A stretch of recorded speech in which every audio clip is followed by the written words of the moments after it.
Welcome into the Tech Ed Podcast. I am your host, Matt Kirkner. I spent all this time in advanced manufacturing. Our audience knows a quarter century running, leading advanced manufacturing companies. I'm fascinated by manufacturing. If you're a regular listener, you know that we talk all the time about artificial intelligence and machine learning and how it is affecting every single space in our economy, especially that of technical education. I'm also fascinated by investment models.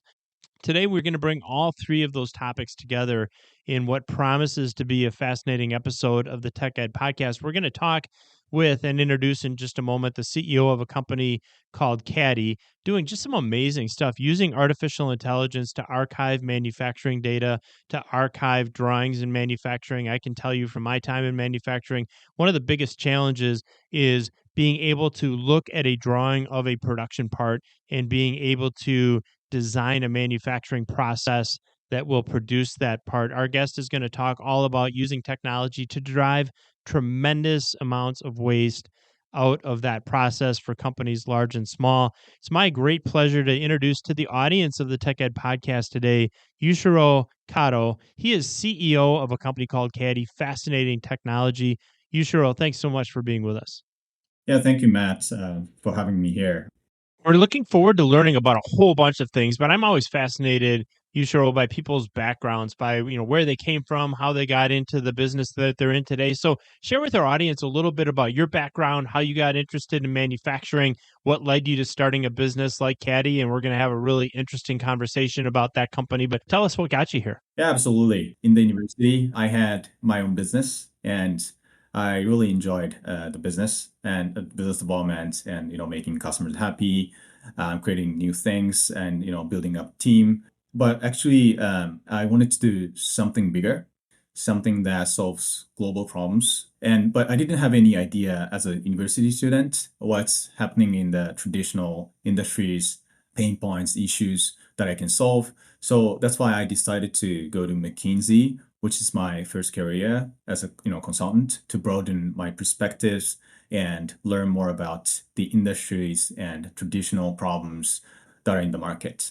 And I was there for 4 years in the US, Netherlands, Japan, China, and so on, to find the issues in the, again, bigger traditional market, and found manufacturing very, very interesting because, first of all, manufacturing, the market size is very, very huge. Of course, it's one of the largest markets in the world, in the US, in Japan, and there's so many pain points that I can solve. Of course, like most of the operations are done manually. Digital penetration is very low, so I saw a huge room for innovation and improvement with technology. And also global commonality, I would say. I saw a lot of operations are similar globally. So I was, again, in the US, Japan, Netherlands, especially for advanced countries. Most of the operations and from engineering, procurement, manufacturing, quality are similar, and pain points they have are similar. So if I have a kind of successful startup in one of the countries, probably I can scale it up to like global level. That's the reason. And also, I loved people in manufacturing. Of course, I've met a lot of hundreds of people in manufacturing, especially in large enterprise companies at McKinsey. And they are really proud of the revolutions they've led in the last century. And I serve many heavy industry manufacturers and defense manufacturers. So they are so proud of having led the revolutions, innovations of the country. So that's why I chose manufacturing. There are so many reasons, but, that's why I, devote myself to manufacturing.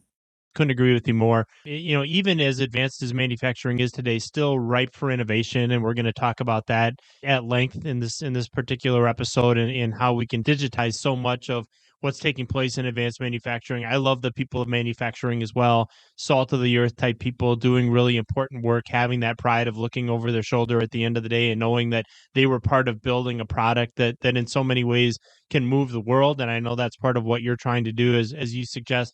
We're looking forward to learning from you, Yushiro, today about all the great work that you're doing at CADDi. As we're getting into that conversation, I really want to talk about, before we dive into the technology side, the finance side of your business model. I understand you recently just closed an impressive $89 million Series C funding round. That's no small amount of money in the world of business. So obviously you're doing some things right to be able to gather that kind of funding. So tell us the story about how CADDi got started and any insights you would have in terms of scaling successfully on the business side and on the economic and investment side.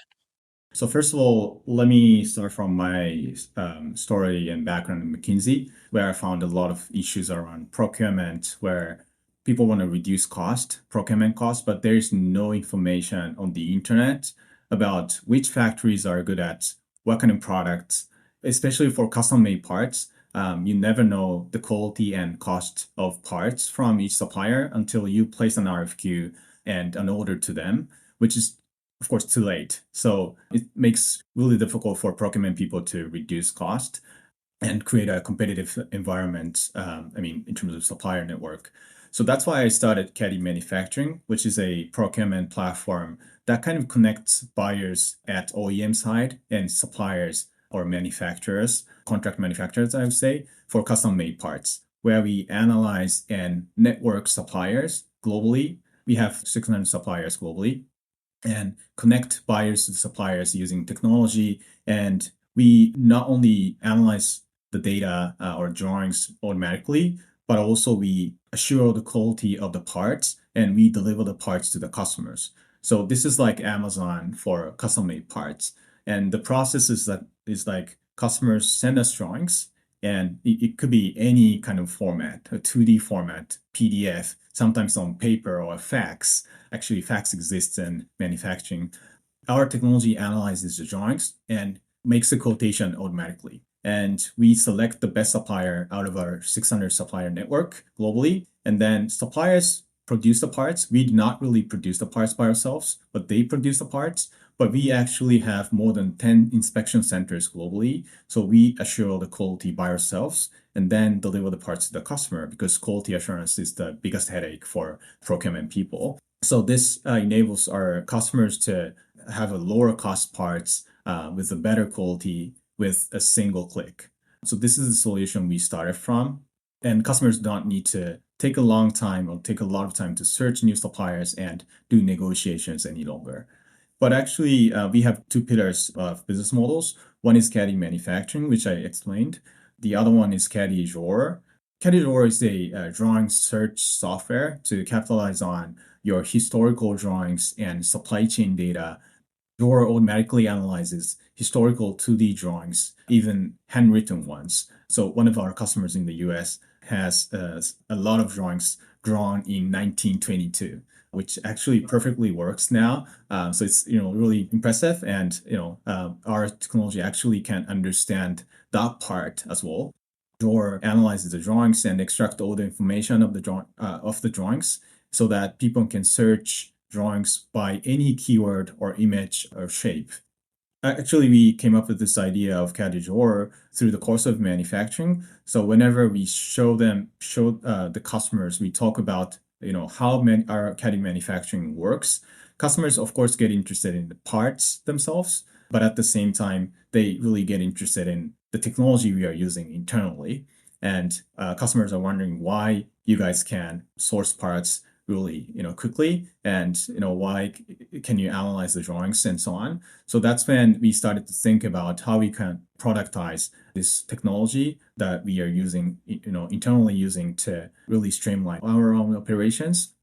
So 1.5 years ago we launched a product called CADDi Drawer for the customer to streamline their operations.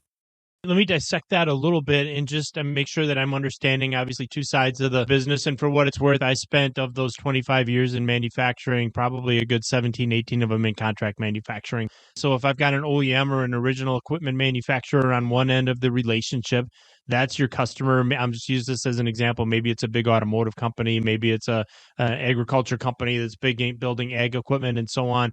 They've got tons and tons of components that go into a combine, a tractor, an automobile, whatever it is. And every one of those has its own design, has its own drawing. One of the biggest challenges for a purchasing manager or a procurement expert, procurement team member in the world of OEM sourcing is that they've got to find a supplier to make that product. And to your earlier point, it can be a little bit of a guessing game in terms of, am I working with a supplier that is going to meet my tolerances, meet my surface finish expectations, meet my lead times, all of these different aspects. And so you kind of place yourself in between the subcontract manufacturer of those products and the OEM that's using them, and really take some of the guesswork and the challenges out of that relationship, all the way to, are you receiving every order and doing quality checks, or are they sending you samples on every lot? Or how does that side of it work in terms of supplying product to that customer? First of all, did I understand that half of your business model before we get into CADDi drawer? That's a great question. So most of our customers for CADDi manufacturing is in high mix, low volume industry rather than mass production. So mass production includes automotives, appliances, home appliances, smartphones, and so on. We deal with a lot of equipment manufacturers, packaging machinery, processing machinery, semiconductor machinery, or construction machinery, all those like high mix to low volume industry, because they have a lot more drawings, but the cost per part is lower. So it doesn't make sense for them to like spend a lot of time investigate into each and every drawing for cost reduction. They don't have time to do that. So that's why it makes sense to automate that process. And the process is, as you said, they send us drawings and we analyze the drawings. And then we actually kind of translate the drawings into production drawings. So generally, there's so many uncertainty on the drawings. For example, tolerance is not 100% clear, or the terminology is very unique and specific to that customer, which is very hard to understand for new suppliers. So this is also a bottleneck to find new suppliers, because procurement people say, oh, we have a lot of quality problems from this supplier, new supplier A, but based on our data, more than 50% of the quality defects are coming from design issues rather than production issues. So for suppliers, it's very hard to understand what kind of products they need to make 100% preciseness. So that's why we translate their drawings, kind of a little vague drawings, to production drawings automatically. We have an AI to do that, and to make sure suppliers create the right part that our customers are requiring. And then we assure the quality by ourselves to inspect the parts and then deliver the parts to the customer. So this is the kind of operational flow we have in CADDi manufacturing. So in addition to kind of the explanation that I provided, you're actually adding value in terms of almost design for manufacturing, or at least making sure that this particular drawing is something that can be made efficiently. Huge value add, by the way, for your OEM customer, because the more efficiently we can make a part, the more we can tie the tolerances or the specification for that part to the actual performance requirements of the part. If we can drive tremendous amounts of waste out of the manufacturing process by making sure that we're not over engineering or picking that highest tolerance because that's what was available to us, and make sure that that particular product is being designed in a way that can be manufactured efficiently. So tremendous value add there. We could talk, I think, probably for the entire episode just about the CADDi manufacturing side of your business, Yushiro, but I want to get into the CADDi drawer side as well, and using what you've learned on the manufacturing side, applying that then to CADDi drawer. One example, and I won't say the exact company, but I've worked with a huge OEM here in the Midwest for a number of years, still have a relationship there. And they used to joke that, they had this huge database of drawings and work instructions. And anytime somebody would come up with a new drawing, it got thrown into their engineering folder, basically in their company-wide file management system. And their joke was always that the cure to cancer was somewhere in that folder, but nobody could find it. There's just so much in there. And you're really, it sounds like, solving for that a bit, where if I've got this huge sea of drawings, you're using AI to create a searchable database. So if I'm trying to search on a specific part or part number or part description, or I'm guessing it goes all the way into things like base materials and specifications and so on, that I can then create this database using AI of all those drawings. Am I understanding that correctly as well? Yes. So of course, the levels or stages that our customers are in differs a lot. But some customers, as you said, some of our customers store their drawings in their drawing library, physical library that stores more than 100,000 drawings. And Actually, two of our customers, there was a trouble 20, 30 years ago, and that trouble burnt out all the drawings, like physical drawings. Oh, geez, like a physical fire? A Or, physical fire, exactly. yeah, right. So, I mean, it's really loss of assets, right? And of course, this is the kind of worst case. But in terms of daily operations, they need to search drawings whenever they have a maintenance parts, parts that are created like 20 years ago. They need to search a whole day. Actually, it takes a whole day to search one, specific drawing.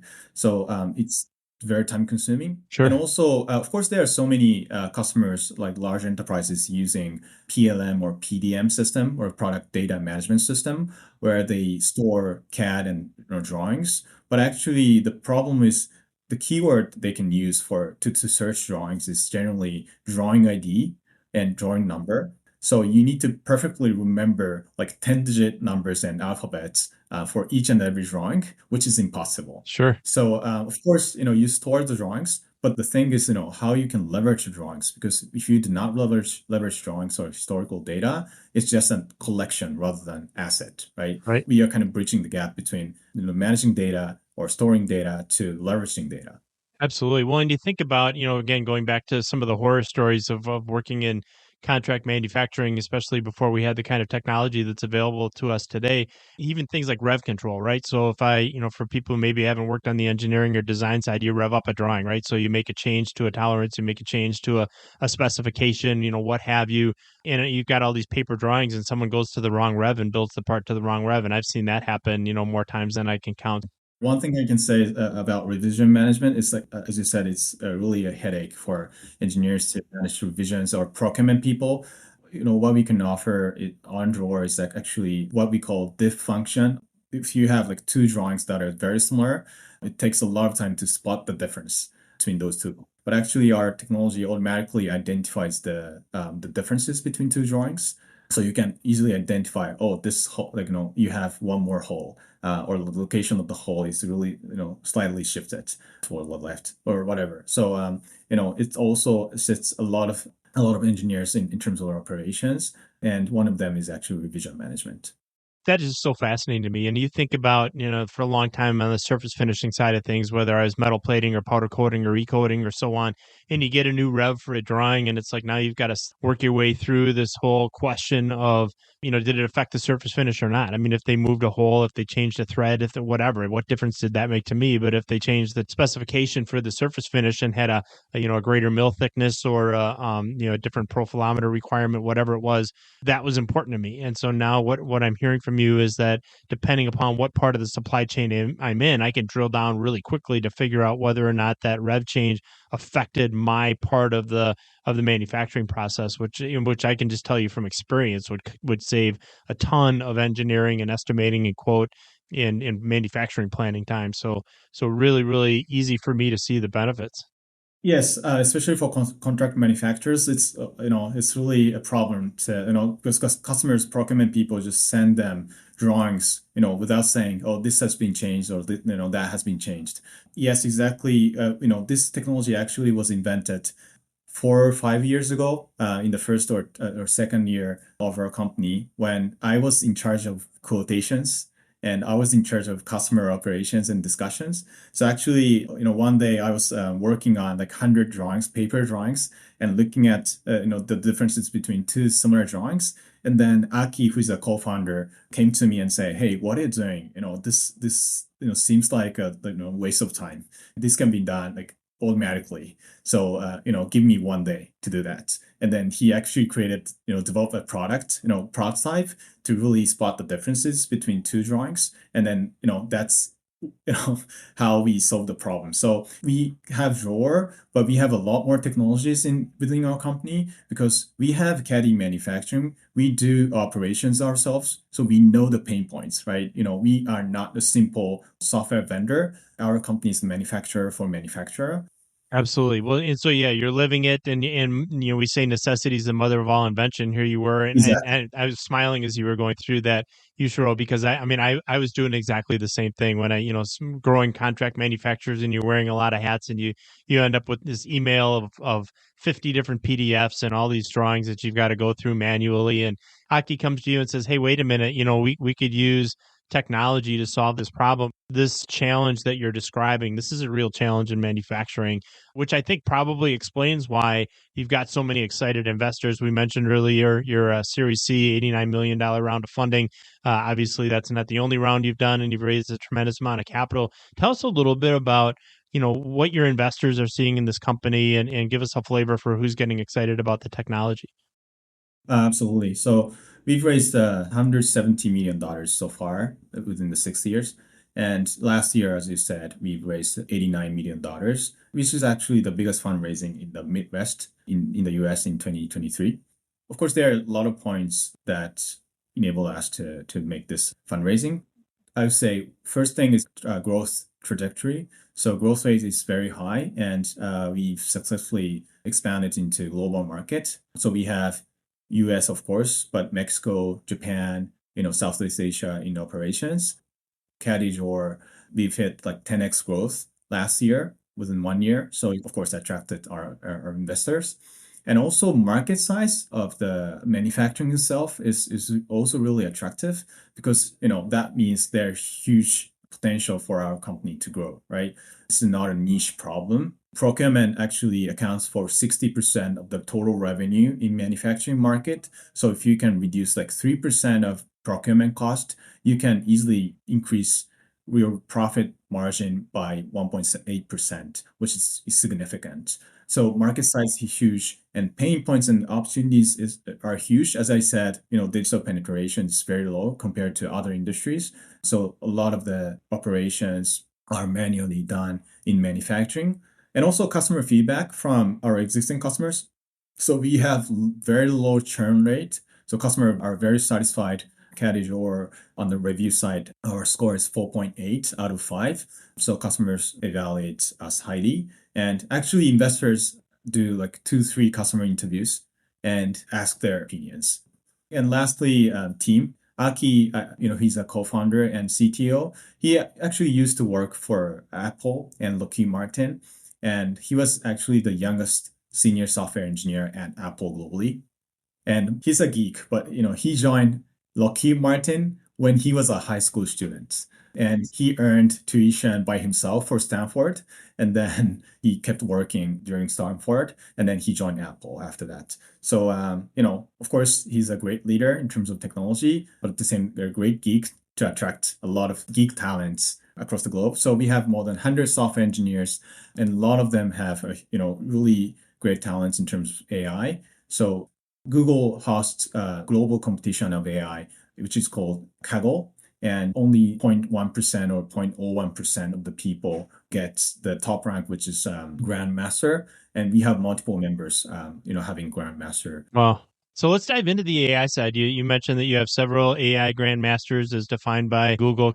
In a way that our audience, maybe the members of our audience who aren't grandmasters in AI, which probably covers a fair percentage of them, give us an understanding of how you're using artificial intelligence on the CADDi drawer side. I guess really on both sides, but would be curious about how how that part of your model works. Yeah, we use AI for mainly for 2 things. One is text extraction, kind of OCR function. But our AI OCR is actually better than Google Vision API, especially for drawings and manufacturing context. So we have better score on this one. So we really invest in AI to extract any kind of information on the drawings. This includes, of course, text, but drawer not only extracts the text of the drawings, but also this understands the meaning of it. So basically, if you have A36, which is a steel material, then drawer understands it as steel or material. So we have a basic information section, which is to store the data in a structured way. So we would not like randomly pick up words. We structure the words like by material, surface treatment, size, and so on. So that's one thing. And also drawer extracts welding symbols, welding marks, or like surface roughness, all those like manufacturing related symbols or marks. So this is also important. And secondly, this is actually our patent technology, and this is the most useful feature on drawer, similarity search. So drawer understands 2D drawings in 3D way. I would say like human brain. So as you know, there's so many formats on 2D. Engineers draw drawings in their way. So even within a single company, there are like actually literally more than 1,000 formats. So regardless of the formats, drawer understands the similarity across products or drawings. This is very helpful to identify similar drawings in the past. And drawer actually connects supplier information and cost information to the drawings. So with those information associated, if you can find, for example, similar parts to the drawings that you're about to source now, you know, oh, there are like 10 similar drawings in the past with like different pricing points and different suppliers. This is very helpful for them, procurement people, to identify the best supplier in your network and appropriate pricing. So in short, AI is used for text extraction or extraction of any kind of information on drawings and also similarity search. It'd be interesting now to, you think about the capital that you're raising. Obviously, investors looking to the future are expecting a return on their investment. Customers expect an ROI as well, right? So, do you have any stories, Yushiro, about clients that, whether you can name them specifically or just give us a generic example of what kind of, returns or benefits are your customers seeing from implementing the technology? Yeah, absolutely. So let me give you a few examples that, off the top of my head. The first one is like a smaller printing equipment company with like 100 people. Of course, they have internal engineering team, procurement, manufacturing of assemblies and production or CNC machining. And they also outsource some parts to the suppliers and quality team and so on. They have more than 100,000 drawings within the last 20 years. And they have a physical library. And this was not only inefficient, but also risky for, again, keeping their knowledge safe, right? If that's paper drawings. So with CADDi Drawer, they first digitalized all of these drawings. And then in order to digitalize it, you scan it. And then you just upload the drawings to or PDFs to Drawer, and Drawer automatically extracts all the information written on the drawings. This itself led to big cost savings in terms of search time and operations. And also they even started allowing remote work because it was not possible if you handle paper drawings. But now they do a lot of remote works, and 80% of the whole company, like 100 people, which is like 80 people, are using Roar as an essential tool for their operations. So this is like a basic, I say, examples of like reducing search time and allowing their more flexible work style for the company. Another example would be Kawasaki, the large, it's known for. Know them well, yeah. Former customer of my last Oh, manufacturing really? company. I know that company very well. Yeah, it's Yeah, known sure. for their motorcycle, but actually they have a lot of different business units. And we work with their industrial robots section and also their train mobility vertical. And they were struggling with procurement and design because they make, in terms of rail car, they make each rail car to customer specs. For example, trains for New York subway or trains for Chicago Metro, right? Which means they have a lot of different parts. So one train consists of more than 30,000 parts, and all of the different trains are actually customized. So they have a special team. It's called DTC, Design to Cost team. It's like specialized for VAV activities in the company. Worked on cutting costs from design stage to change designs to reduce the cost, and also choose better suppliers. But they have a hard time or a tough time to understand the best possible price for each and every product. So they use Drawer to identify similar parts in the history. As you can imagine, of course, all the trains are different, but very similar, right? So there's so many similar parts in its history. So that's why they leverage past drawing and cost and supplier information to really negotiate with the supplier with the price points in the past. And also they try to consolidate suppliers because there are a lot of similar drawings, but interestingly, the parts are sourced from very different suppliers globally. So why don't you consolidate all the similar parts to one or two suppliers to increase the volume and drive the cost down? So actually within half a year, they achieved $1 million procurement cost saving, which Oh, is huge, right? So, procurement cost saving is also a typical example of the impacts. So those are the two examples off the top of my head. Yeah, two terrific examples. And to hear about a company where 80% of the employees are using the CADDi drawer platform, obviously it's become ubiquitous in that company. And in any time, whether you're a small to mid-sized company or a huge company like Kawasaki, $1 million is certainly no small amount of money to be able to save in a single year using a platform. And all kinds of kind of permutations or follow-on thoughts that I have in terms of the opportunities on the procurement side to drive cost out of relationships, to consolidate supply, all the kind of things that you in the past you relied on relationships and pen and paper and emails and whatever, and now you're able to automate so much of that using artificial intelligence, and really a huge advancement. I don't think we can overstate what a huge opportunity this is for the world of advanced manufacturing, not just on the technology side but on the workforce side as well.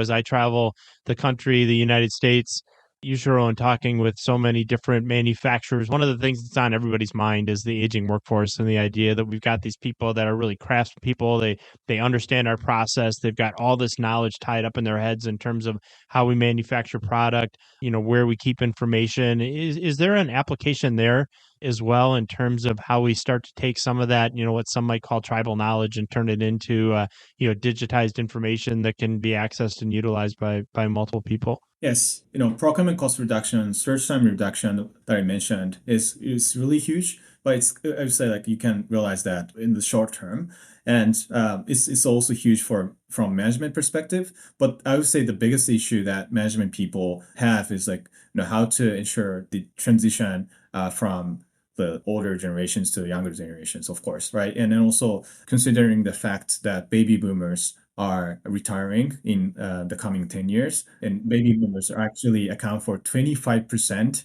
of the workforce in the US. So we will lose 25% of the workforce within 10 years. It's, a fact.